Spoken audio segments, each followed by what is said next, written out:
ইমাম মালিক রাহমাতুল্লাহি আলাইহি ৭০ বছর বান্দা মদিনার মধ্যে জীবন কাটায়, কিন্তু বান্দা জুতা পায়ে পরিধান করেন না। প্রশ্ন করা হলো, রে ইমাম মালিক, মদিনার মধ্যে হাঁটো কিন্তু জুতা পায়ে পরিধান করো নাই কেন? ইমাম মালিক বলেন, আমি মদিনার বড় আশিক। আমি যখন মদিনার মধ্যে যখন জুতা লাগায়া হাঁটি, আমি নাকটা লাগায়া দেখি পয়গম্বরের রোজার ঘেরান আমার নাকে লাগতেছে। ইমামুল আউয়ালিন আল আখিরিন বহর সাদাকা রহমাতাল লিল আলামিন, শুধু উজুদাস রহমাতাল লিল আলামিন, মসজিদে ও শুধু হামারু জমিন। ইমাম মালিক ৭০ বছর বান্দা মদিনায় জীবন কাটায়।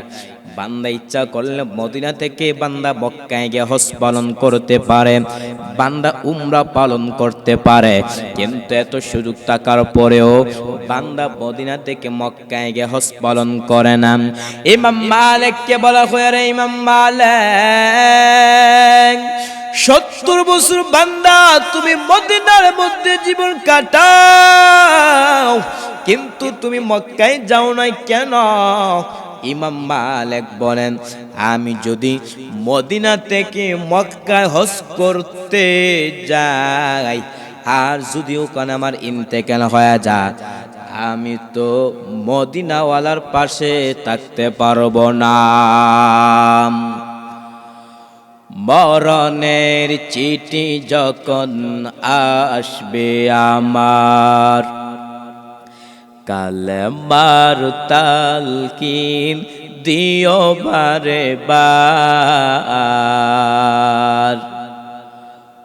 মরণের চিঠি যখন আসবে আমার, কালেমার তালকিন দিও বারে বার। প্রাণ বরে দেখিব চেহারা তোমায়, ডেকে নাও রোদা তোমায়। রাসূলুল্লাহ, কি উপায় হবে আমার? আল্লাহ বলেন, ওয়াল্লাযীনা জাহাদু, যাহারা আমি আল্লাহকে পাওয়ার উদ্দেশ্যে চেষ্টা করবে, লানাহদিয়ান্নাহুম সুবুলানা, অবশ্যই অবশ্যই আমি আল্লাহ ওই বান্দার জন্য অনেক রাস্তা দেখায় দেব। ওয়া ইন্নাল্লাহা লামাআল মুহসিনিন, নিশ্চয় আল্লাহ পাক মুহসিনদের সাথেই আছে। হাদিসের মধ্যে নবী বলেন, ইযা তাকাররাবাল আবদু ইলাইয়া শিবরান, যখন কোনো ব্যক্তি আল্লাহর রহমত পাওয়ার আশায় এক ধাপ হাত অগ্রসর হয়, আল্লাহর রহমত ওই বান্দার দিকে এক গজ অগ্রসর হয়। বান্দা যখন আল্লাহর রহমত পাওয়ার আশায় যখন এক গজ অগ্রসর হয়, আল্লাহর রহমত ওই বান্দার দিকে 2 গজ অগ্রসর হয়। বান্দা যখন আল্লাহর রহমত পাওয়ার আশায় হেঁটে হেঁটে আসে, আল্লাহর রহমত ওই বান্দার দিকে দৌড়ায়া যায়। এই হচ্ছে আয়াত এবং হাদিসের সংক্ষিপ্ত বাহ্যিক তরজমা। এবার ভিন্ন আলোচনা। আল্লাহ তাআলা এই আয়াতের মধ্যে তার পরিচয় দিতে চান কেন? আল্লাহ মানুষ বানাইছে তার ইবাদত করার জন্য, আর ওই মানুষগুলোর মধ্য থেকে যারা আল্লাহর ইবাদত ঠিক মতো করতে পারবে, যারা আল্লাহর হুকুম আহকাম ঠিক মতো অবলম্বন করতে পারবে, আল্লাহ তাদেরকে রাস্তা দেখায় দিবে। আল্লাহ এই আয়াতের মধ্যে তার পরিচয় দিতে চান কেন? যে যাকে চিনে সে তাকে মানে, আর যে যাকে চিনে না সে তাকে মানে না। আমি একজন আলেম, আপনারা আমাকে চিনতে পেরেছেন বিধায় আপনারা আমার কথা শ্রবণ করতেছেন। যদি আপনারা আমাকে না চিনতেন, আমার শারীরিক অঙ্গ যদি নবীর আদর্শ যদি না থাকতো, দাড়ি না থাকতো, পাঞ্জাবি টুপি না থাকতো, একটা মানুষকেও আনা সম্ভব ছিল? সম্ভব ছিল না। যে যাকে চিনে সে তাকে মানে, যে যাকে চিনে না সে তাকে মানে না। এজন্য আল্লাহ তাআলা তার পরিচয় দিতে চান, মানতে গেলে চিনতে হবে। আর চিনতে গেলে আজকে আমাদের শয়তানের কত ক্রমন্তনা। শয়তান ক্রমন্তনা যদি নাই থাকতো তাহলে ফিতনার স্থান হতো না। আর ফিতনার স্থান না হলে পরীক্ষা হতো না। আর পরীক্ষা না হলে ভালো মন্দর রেজাল্ট আসতো? রেজাল্ট আসতো না। বালা বুড়া যদি আসতে চায়, ফিতনার স্থান যদি না থাকে, রেজাল্ট যেমন আসে না। রেজাল্ট না আসার কারণে ভালো কোনটা খারাপ কোনটা দর্তব্য করার সুযোগ থাকে না। ঠিক তেমন ভাবে মানুষের স্থানও দেওয়া সম্ভব ছিল? সম্ভব ছিল না। শয়তানের বিভিন্ন ক্রমন্তনা, শয়তান ক্রমন্তনা দিবে। শয়তানের অনেক ক্রমন্তনা, এর মধ্যে থেকে একটা হচ্ছে শয়তান আপনাকে ক্রমন্তনা দিবে যে তুমি এক কাজ করো, তুমি শয়তানের অনেক ক্রমন্তনার মধ্যে থেকে একটা হচ্ছে এলেম শিক্ষা করার ক্ষেত্রে বাধা প্রদান করবে। সে বলবে আজকে তুমি যদি আলেম হও এত টাকা বেতন পাইবা, যদি তুমি আলেম হও মাদ্রাসা পড়তে যাও তোমার খেলতে পারবা না। শয়তান কত রঙের ক্রমন্তনা দিবে। আর শয়তান তার গার্জিয়ানদেরকে ক্রমন্তনা দিবে, তোমার সন্তান যদি আজকে মাদ্রাসার মধ্যে পড়ে, একটা মাদ্রাসার একটা মসজিদে কতটুকু বেতন পা, কিভাবে চলবে? তো শয়তানের প্রথম কাজ হচ্ছে কি করা? মানুষকে বাধা প্রদান করা। আর সে বাধা প্রদান হচ্ছে ইলম শিক্ষা করার ক্ষেত্রে। কারণ প্রথমে মানুষ যদি আল্লাহর হুকুম আহকাম ঠিকমতো মানতে হয়, প্রথম তোমার তার ইলম লাগবে, জ্ঞান লাগবে। যদি কোনো ব্যক্তির জ্ঞান না থাকে আর ইলম শিখে, ওই ইলমের লাভ হবে? তা আল্লাহর বিধান আপনি যদি মানতে চান, উজুর ফরজ কয়টা, যদি আপনি এই জ্ঞান যদি আপনার মাঝে বিদ্যমান না থাকে, উজু ঠিকমতো করতে পারবেন? ঠিকমতো করা সম্ভব না। ঠিক তেমন ভাবে শয়তান আপনাকে বিভিন্নভাবে ক্রমন্তনা দিবে। শয়তান আরেকটা ক্রমন্তনা দিবে যে তুমি এখন করবা না, আগামী বছর করবা। আজকে আপনার উপর যাকাত ফরজ, যাকাতের সম্পদ, নেশাব পরিমাণ সম্পদ আপনার কাছে আছে, আপনার এক বছর অতিরিক্ত হয়ে গেছে, অতিক্রম হয়ে গেছে, আপনি যাকাত আদায় করেন। শয়তান বলবে আগামী বছর তুমি করো। আপনার উপর হজ ফরজ, সে বলবে আগামী বছর হজ করো। আপনার উপর রোজা ফরজ, আপনি সামান্য একটু অসুস্থ, সে বলবে বাকি তো আরো অনেক সময় আছে, তখন রোজা রাখতে পারবা, তখন নামাজ পড়তে পারবা। শয়তান ক্রমন্তনা কি করে? ক্রমন্তনা দেয়। এই জন্য আমি প্রথম বলেছিলাম, শয়তান যে প্রথমে ক্রমন্তনা দেয় সেটা হচ্ছে দিনের লাইনে কাজ করার ক্ষেত্রে, দিন শিক্ষা গ্রহণ করার ক্ষেত্রে বাধা প্রদান করে। এজন্য হাদিসের মধ্যে এসেছে, ইতিহাসের মধ্যে পাওয়া যায়, শয়তানের সিংহাসন কোথায় জানেন? শয়তানের সিংহাসন হচ্ছে সমুদ্রের উপরে। সেখানে তাদের সিংহাসন, সেখানে তারা জমায়েত হয়। জমায়েত হওয়ার পর এক একজনের শয়তানের লিডার যারা আছে, সকল শয়তানের শিষ্যদের কাছ থেকে তারা বিষয়গুলো জানতে পারে যে তুমি কি কাজ করেছো, তুমি কি কাজ করেছো। এক একজন বলতে লাগে আমি এই কাজটা করেছি, আমি আজকে মাদ্রাসার ছাত্র ইলম শিক্ষা গ্রহণ করতে যাই তো আমি তাকে বাধা প্রদান করেছি, তাকে রেখেছি। তখন শয়তান কিন্তু বড় সাপোর্ট পায়। যাই হোক, শয়তান বিভিন্ন ক্রমন্তনা দিবে। শয়তান আপনাকে সম্পদের লোভ দিবে, হুব্বে যা প্রশংসার মোহে পড়ার জন্য শয়তান আপনাকে ক্রমন্তনা দিবে। শয়তান আপনাকে দিনের কাছ থেকে বাধা প্রদান করার জন্য কি করবে? ক্রমন্তনা দিবে। আব্দুল কাদের জিলানী রহমতুল্লাহ আলাই, ওনার কাছে একজন শয়তান আল্লাহর বেশ ধরে এসে বলতেছে, আব্দুল কাদের তোমার আর আমল করা লাগবে না, যে আমলটা করেছো সেটাই যথেষ্ট। তোমার যে আমলগুলো করছো ওই আমলগুলো যথেষ্ট, আর করা লাগবে না, আমি তোমাকে বললাম। আব্দুল কাদের জিলানী বললেন, আউযু বিল্লাহি মিন যালিক, তুমি তো শয়তান, তুমি তো আল্লাহ হতে পারো না। আল্লাহ তো, আল্লাহর বেশ ধরা কারো পক্ষে সম্ভব না, অতএব আল্লাহকে তো দেখাও জানা। আর তুমি যেহেতু শয়তান এসেছো, তুমি যেহেতু আমাকে এই ক্রমন্তনা দিচ্ছ, নিশ্চিত তুমি শয়তান।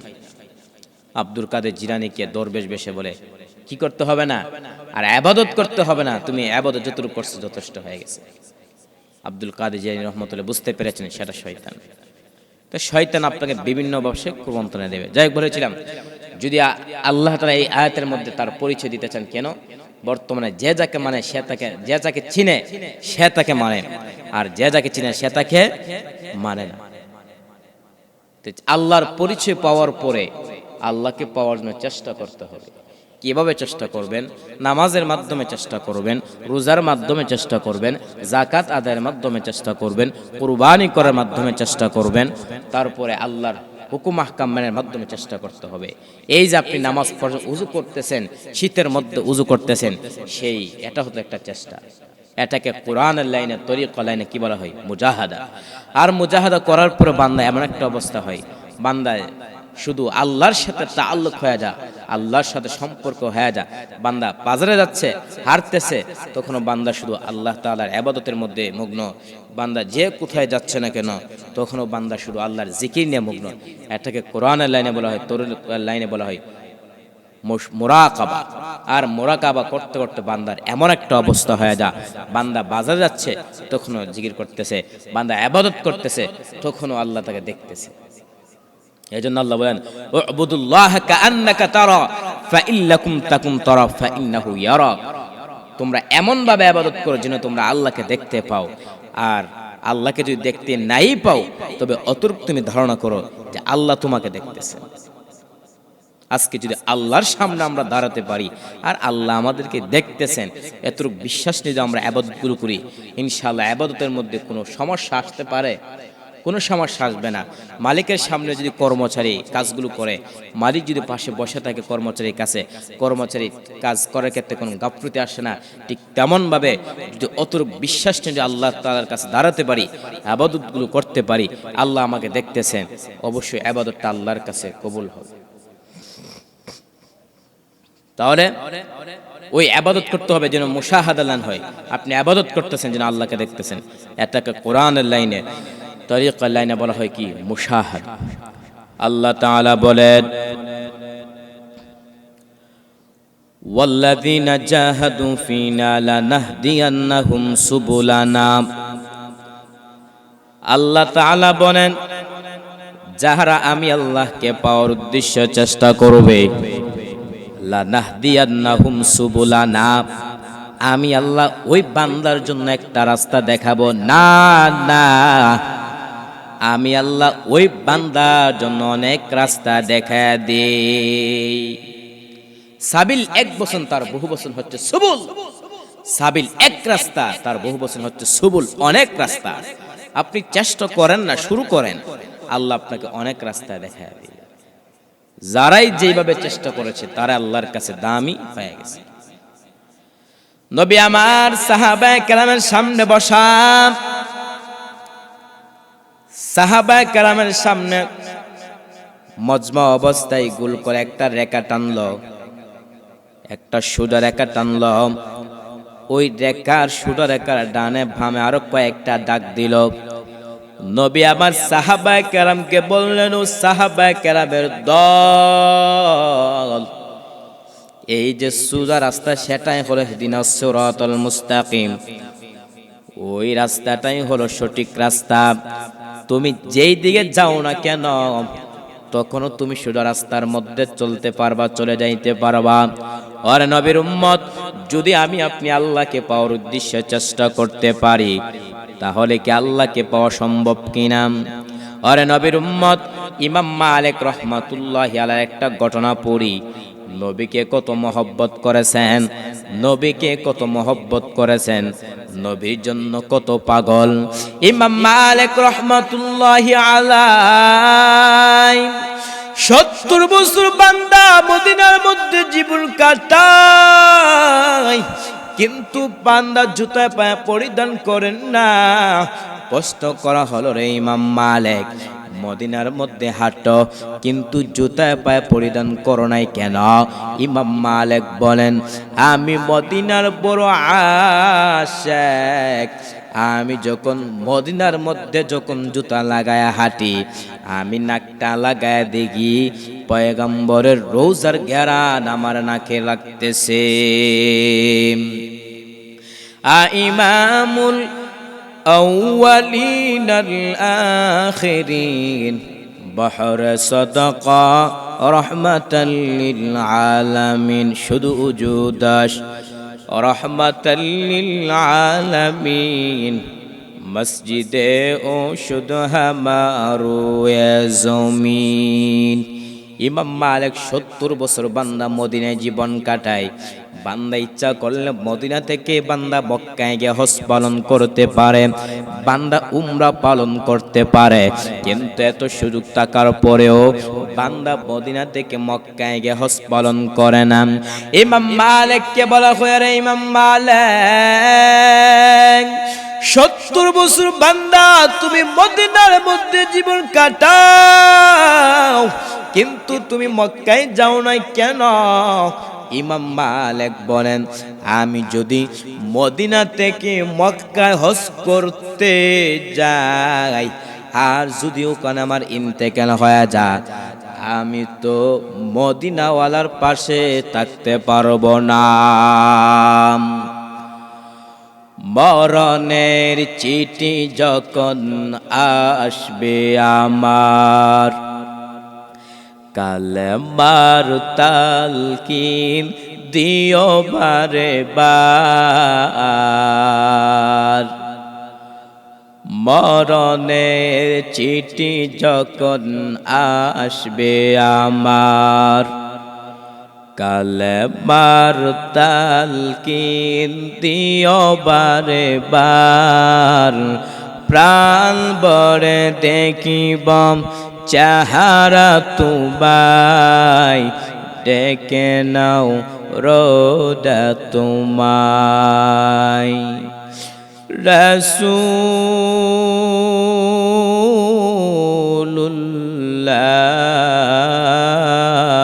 রাসূলুল্লাহ কি উপায় হবে আমার, হাবিবুল্লাহ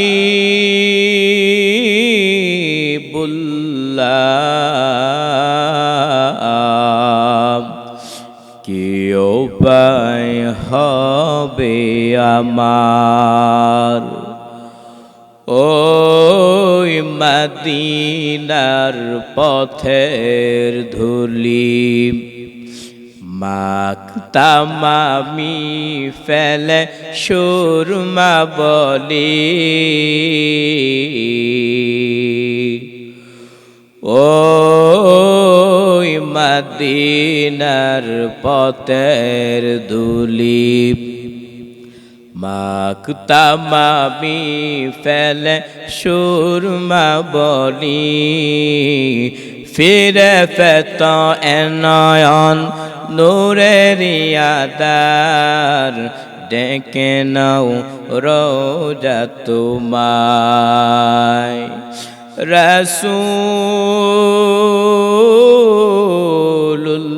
রাসূলুল্লাহ কি উপায় হবে আমার, হাবিবুল্লাহ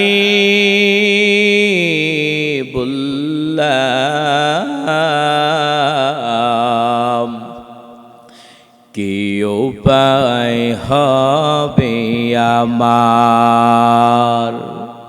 ওরে নবীর উম্মতের দল, ইমাম মালিক মদিনা থেকে বান্দায় মক্কায় যায় না। বান্দার দিলের বড় তামান্না, আমি যদি মদিনা থেকে মক্কায় হজ করতে যাই আর যদি ওখানে আমার ইন্তেকাল হয়ে যায়, আমি তো মদিনাওয়ালার পাশে থাকতে পারবো না। একদিন ঘুমের করে ইমাম মালিকের সাথে রাসূলের মুলাকাত। ইমাম মালিক ডাকতে বলে, নবী আজকে আপনার সাথে অন্য কোনো বিষয় কথা বলবো না, আজকে আপনার সাথে একটা বিষয় কথা বলবো। নবী আমার, আপনি আমাকে জানায় দেন আমার হায়াতটা কত। যদি আমি জানতে পারি আমার হায়াতটা 5 বছর বাকি আছে, 6 মাস বাকি আছে, 2 বছর বাকি আছে, তাহলে আমি একটু দৌড় মেরে মক্কায় গিয়ে ঘুরে আসবো। মায়ার নবী আমার 5টা আঙ্গুল দেখানোর পরে ঘুম ভেঙে গেছে। ইমাম মালিক টেনশনের মধ্যে পড়ে গেলেন। ইমাম মালিক তার খাদেমকে বলে, খাদেম জলদি করে আল্লামা ইবনে সিনার কাছে যাও, তাড়াতাড়ি স্বপ্নের ব্যাখ্যা জানো, তবে সাবধান আমার নামটা বলবা না। খাদেম দৌড়াইয়া আল্লামা ইবনে সিরিনের কাছে গিয়া বলল, আসসালামু আলাইকুম ইয়া শাইখ। এক আল্লাহর বান্দার সাথে রাসূলের মুলাকাত হয়ে গেছেন। এই আল্লাহর বান্দা নবীকে বলেছেন, ও নবী, আমার হায়াতটা কত একটু জানায়া দেন। নবী আমার 5টা আঙ্গুল দেখাইছেন, দেখানোর পরে ঘুম ভেঙে গেছে। এখন স্বপ্নের ব্যাখ্যাটা জানতে হবে। আল্লামা ইবনে সিরিন ডাক দিয়া বলেন, কে স্বপ্ন দেখেছি তার নামটা তুমি তাড়াতাড়ি বলে দাও। আল্লাহর বান্দা বলেন, না না, এই বান্দার নামটা বলা যাবে না।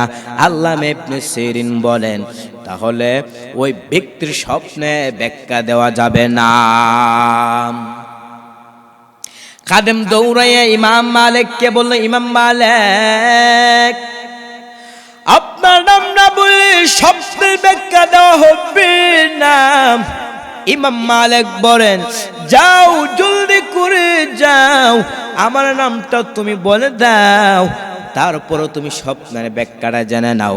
আমার স্বপ্নের ব্যাখ্যা জানা জরুরি। খাদেম দৌড়াইয়া আল্লামা ইবনে সিরিনের কাছে গিয়া বলল, ওরে আল্লামা শাইখ, স্বপ্নটা দেখেছেন ইমাম মালিক।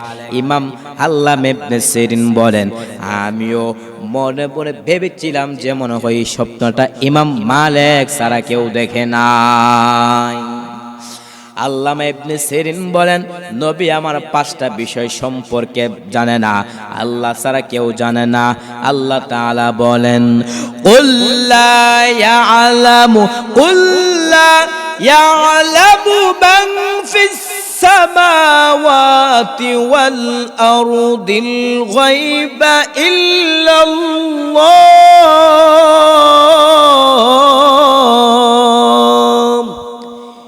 এই কালামে জিন্দে কুরআনে হাকিম তাকাসারাত আনহু আফহামুর রিজালি বাখা কুরআন কালামুল্লাহ বশরু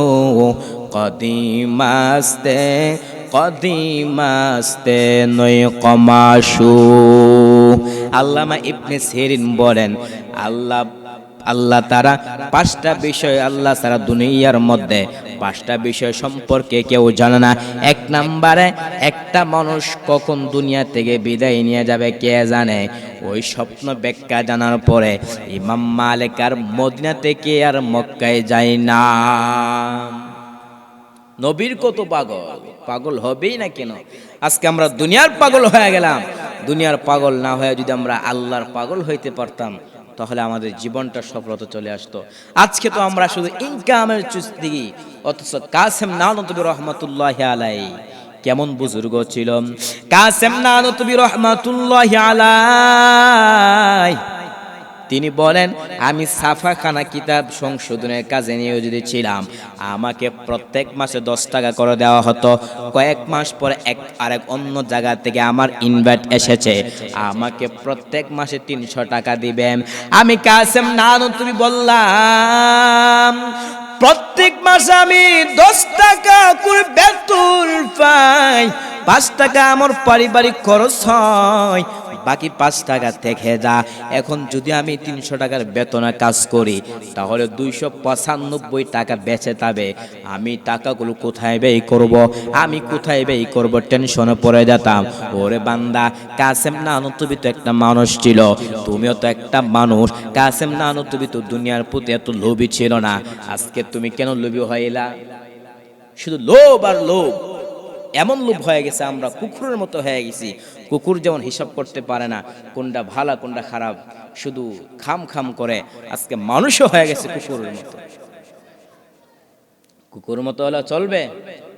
কুকুর মতো হতে হবে না। কাসেম নানতুবি রহমাতুল্লাহি আলাইহি তিনি ছাপাখানা কিতাব সংশোধনের কাজ নিয়োজিত ছিলেন। বেতন পাত মাত্র 10 টাকা, 5 টাকা খরচ করার পরে বাকি 5 টাকা অবশিষ্ট থেকে যেত। কাসেম নানতুবি বলেন যে আমাকে আরো অন্য একটা জায়গা থেকে এসেছে, আমাকে 300 টাকা করে বেতন দেওয়া হবে। আমি বললাম 5 টাকা খরচ করি, বাকি 295 টাকা কোথায় খরচ করব? টেনশন পড়ে গেছে। তাদের আখলাক কেমন ছিল, তাদের অবস্থা কেমন ছিল। ওই অবস্থা যদি আমি আপনার মাঝে তৈরি করতে পারি, দুনিয়ার চাহিদা বাদ দেন, আল্লাহর জন্য করি, যদি আল্লাহর জন্য হতে পারি, আল্লাহ সব আমার জন্য হয়ে যাবে। মানলাহুল মাওলা ফালাহুল কুল, যারা আল্লাহর জন্য হয়ে যাবে, সব কিছু বান্দার জন্য হয়ে যাবে। অতএব পারবো কিনা চেষ্টা করেন, আল্লাহর কাছে বলেন আস-সা'ই মিন্নি ওয়াল ইতমামু মিনাল্লাহ। বান্দার কাছে চেষ্টা করা, পূরণ করবে আল্লাহ। আপনি চেষ্টা চালিয়ে যান, আল্লাহ অবশ্যই কি করবে, পূরণ করবে কিনা, অবশ্যই আল্লাহ পূরণ করবে। অতএব চেষ্টা করতে হবে। যদি চেষ্টা করতে পারি, আল্লাহ আমাদেরকে অনেক সুন্দর একটা জান্নাত দিবে।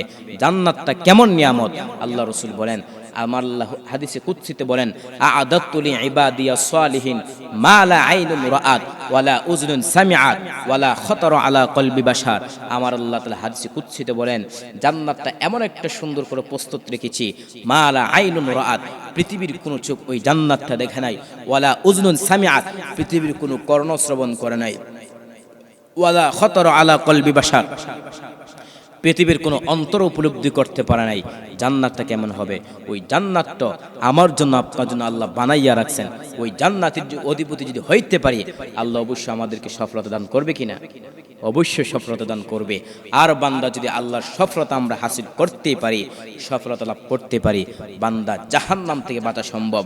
নতুবা বান্দা জাহান্নাম কেমন ভয়ঙ্কর, বর্তমানে একটা সূর্য 30,9,00,000 মাইল উপরে সূর্য, কিন্তু এখন সূর্য নাই, তার উপর কথা বলতেছে, গাম চলে আসতেছে। কিন্তু হাসর ময়দান একটা সূর্য আধাত নিকট চলে আসবে, আসার পরে সূর্যের তাপ 12টা মুখ জমিনের দিকে ফিরবে। ফেরার পরে আল্লাহ বলবে, সূর্য তোর যত তাপ আছে তুই জমিনের মধ্যে ছেড়ে দে। সূর্যের তাপ যখন জমিনের মধ্যে দিবে, দেওয়ার পরে তামা হয়ে যাবে, গুনাহগারদের মগজ বাতের মারের মতো টকবক করে ফুটতে থাকবে। শুধু তাই না, এটা হচ্ছে হাসরের ময়দান। আপনি যখন দুনিয়ার থেকে বিদায় নিয়ে যাবেন, সেই জাহান্নাম কেমন ভয়ঙ্কর হবে। 99টা সাপ আপনাকে এমনভাবে ছিপা দিবে, আপনাকে হাড্ডি একদম চুরমার করে ফেলবে, মাটি আপনাকে চাপা দিবে। অতএব বাঁচতে হবে। জাহান্নাম থেকে বাঁচার জন্য আল্লাহর কাছে চোখের পানি ফালা কাঁদতে হবে। জাহান্নামের ভয় একটা পাথর, সে জাহান্নামের ভয়ে খাদে। মুসা নবী আল্লাহকে বলে, আল্লাহ একটা পাথর আপনার জাহান্নাম থেকে মুক্তি পাওয়ার জন্য কাঁদতেছে। আল্লাহ তার হাবিবকে বলে, মুসা আপনি সুসংবাদ জানায় দাও, আমি ওই পাথরকে মাফ করে দিলাম। মুসা নবী যখন ওই পাথরকে বলল মাফ করে দিলাম, পাথর আবার আগের চেয়ে কান্নার আওয়াজটা খুব বেশি বেড়ে গেল। তখন মুসা পয়গম্বর বলেন, পাথর আল্লাহ তোমাকে মাফ করে দিয়েছেন, তারপরও তুমি কান্না করতেছো কেন, তারপরও তুমি কান্না করতেছো কেন? পাথর বলেন, মুসা নবী আগের কান্না ছিল জাহান্নাম থেকে বাঁচার, আর এখন কান্না হচ্ছে সুখের কান্না। আল্লাহ জান্নাত দিয়েছেন, নিয়ামতের উপলক্ষে আমি কান্না করতেছি। একটা পাথর হয়ে যদি জাহান্নামের ভয়ে কাঁদতে পারে, আমরা কাঁদতে পারবো না কেন? চোখের পানি ফালাইয়া যেন কাঁদতে পারি, আল্লাহ পালা চোখের পানি ফালানোর মাধ্যমে চেষ্টা করতে পারি, এবং আল্লাহকে পেয়ে যেন আমরা সফলতা হাসিল করতে পারি। যতটুকু আলোচনা করলাম, আল্লাহ পাক সবাইকে তৌফিক দান করুন। ওয়া আখির দাওয়ানা আলহামদুলিল্লাহি রাব্বিল আলামিন। আসসালামু আলাইকুম ওয়া রাহমাতুল্লাহ।